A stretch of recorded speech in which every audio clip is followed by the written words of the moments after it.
Bismillahirrahmanirrahim. Assalamualaikum warahmatullahi wabarakatuh. Selamat pagi buat anak-anakku. Alhamdulillah, puji syukur kepada Allah Subhanahu wa taala.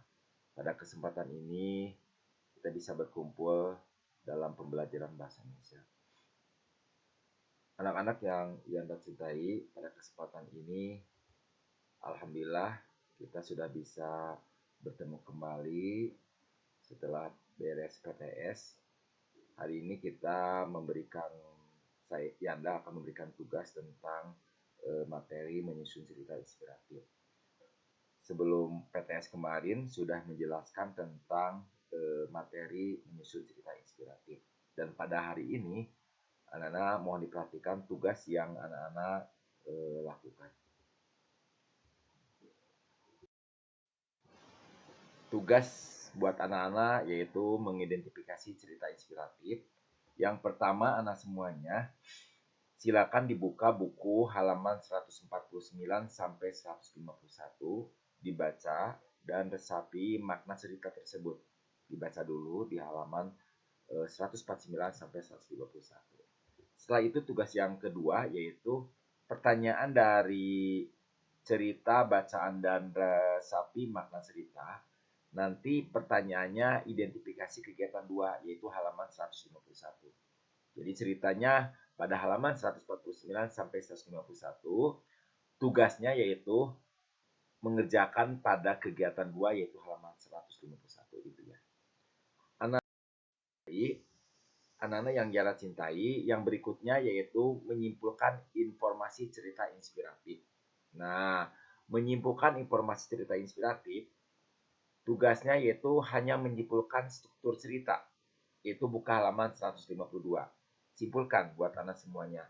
Nah, menyimpulkan struktur cerita inspiratif halaman 102 yaitu tentang orientasi, mana termasuk kepada orientasi, mana termasuk kepada perumitan peristiwa, mana termasuk komplikasi, mana yang termasuk resolusi, dan mana yang termasuk koda.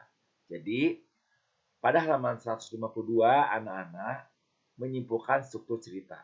Nah, biar anak paham lagi, hari ini Yana akan menjelaskan kembali ya, takut-takut tidak dipahami apa itu orientasi, perumitan peristiwa, komplikasi, resolusi, dan koda. Setelah itu anak-anak nanti dikerjakan halaman 150.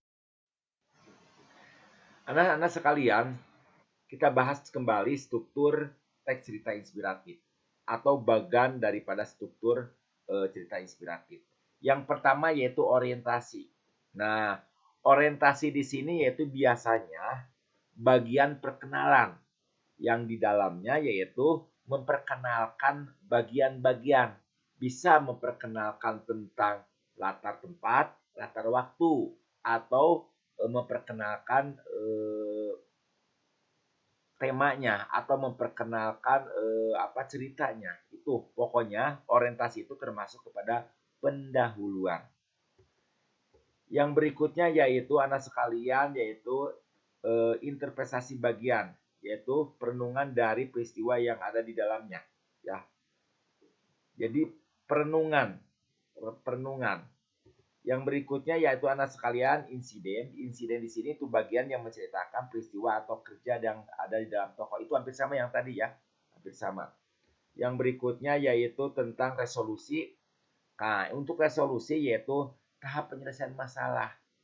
Peristiwa atau masalah yang dikembangkan pada bagian rangka, peristiwa dan komplikasi dikadarkan pada tahap resolusi.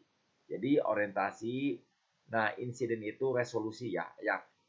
Orientasi, setelah orientasi nanti ada resolusi, yaitu tahap penyelesaian masalah. Yang berikutnya yang terakhir yaitu koda. Biasanya koda itu bagian penutup dari sebuah cerita inspiratif atau simpulan atau pesan moral yang dapat diambil dari cerita tersebut.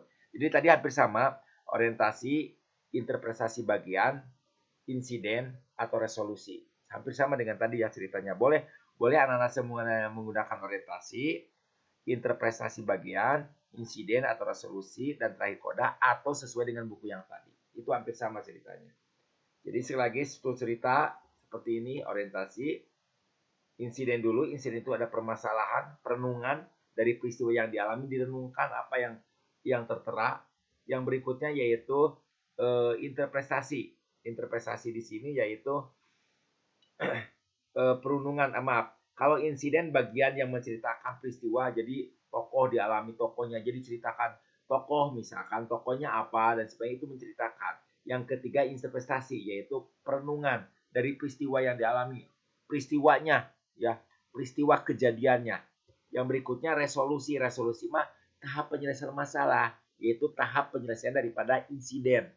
Dan yang berikutnya yaitu simpulan, yaitu koda atau bagian penutup. Jadi anak-anak semuanya boleh menggunakan struktur seperti ini atau sesuai dengan buku, tapi ceritanya atau pengertiannya sama seperti ini.